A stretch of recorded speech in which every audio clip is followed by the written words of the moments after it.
আমরা যারা সাধারণ মানুষ, আমাদের আয়ের উপার্জনের বেশিরভাগটাই খরচ হয়ে যায় লাইফস্টাইল খরচে। আর যখন নিজের বা ফ্যামিলির কারোর কোনো স্বাস্থ্যজনিত সমস্যা হয়, তখন যেখানে যেটুকু সঞ্চয় করে রাখা ছিল সবটাই ভ্যানিশ হয়ে যায় এই সমস্যাকে মেটাতে গিয়ে। এই শিক্ষামূলক আলোচনায় আমি বাদল, বিডি লার্নিংয়ে আপনাদের স্বাগত।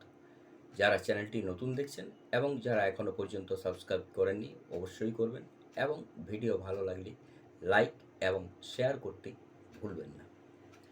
অনেকেই আছেন যারা হেলথ ইন্স্যুরেন্সের প্রিমিয়ামকে প্রোটেকশন হিসেবে দেখেন না, দেখেন খরচ হিসেবে। ভেবে থাকেন প্রিমিয়াম না দিলে খরচ বাঁচালাম, কিন্তু যখন সমস্যায় পড়তে হয়, যদি হাতে টাকা না থাকে, সেক্ষেত্রে হাই ইন্টারেস্টে লোন, গয়না বিক্রি বা কিছু জমানো সঞ্চয় ভেঙে ইত্যাদিভাবে টাকা জোগাড় করতে হয়। আর যদি কেউ ভাবেন এই স্বাস্থ্যজনিত সমস্যার খরচ বাবদ একটা তহবিল করে রাখবো, কিন্তু অনেক সময় দেখা যায় অন্যান্য প্রয়োজনের জন্য এই তহবিলের টাকা সেখানে খরচ হয়ে যাচ্ছে।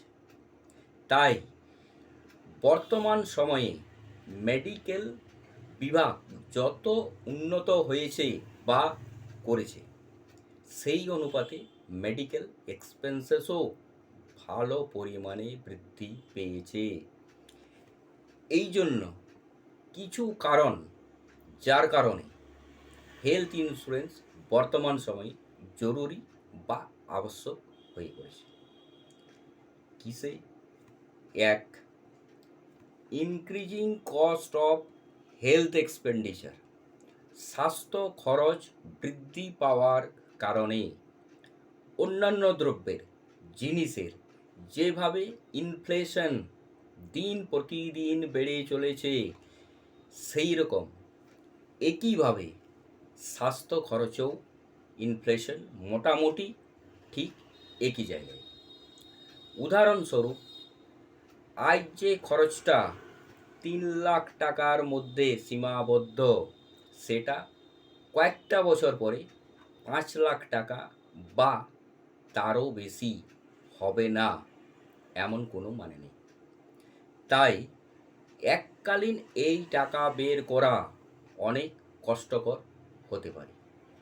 আর বিমা করা থাকলে এই খরচ থেকে অনেকখানি অব্যাহতি মিলতে পারে। 2, access to quality health care. ভালো মানের চিকিৎসার জন্য নিজের বা ফ্যামিলির কোনো প্রিয়জনের স্বাস্থ্যজনিত সমস্যা হলে হসপিটালাইজ হন। আর প্রত্যেকেই চান best quality treatment, best doctors ইত্যাদি।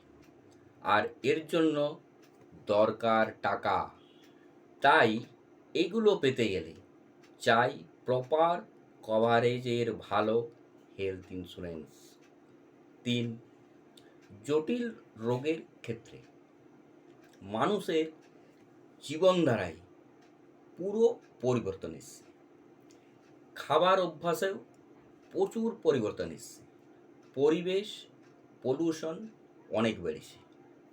এইসব কারণের জন্য ক্যান্সার, ডায়াবেটিস ইত্যাদির জটিল রোগের প্রকোপ বেড়েই চলেছে।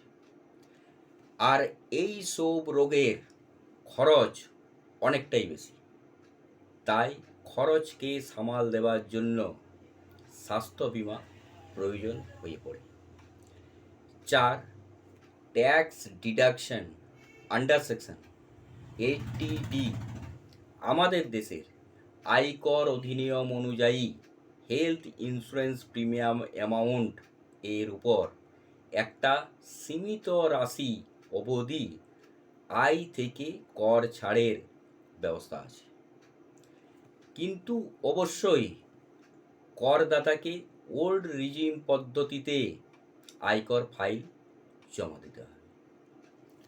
নমস্কার, সুস্থ থাকুন, ভালো থাকুন, দেখতে থাকুন বিডি লার্নিং।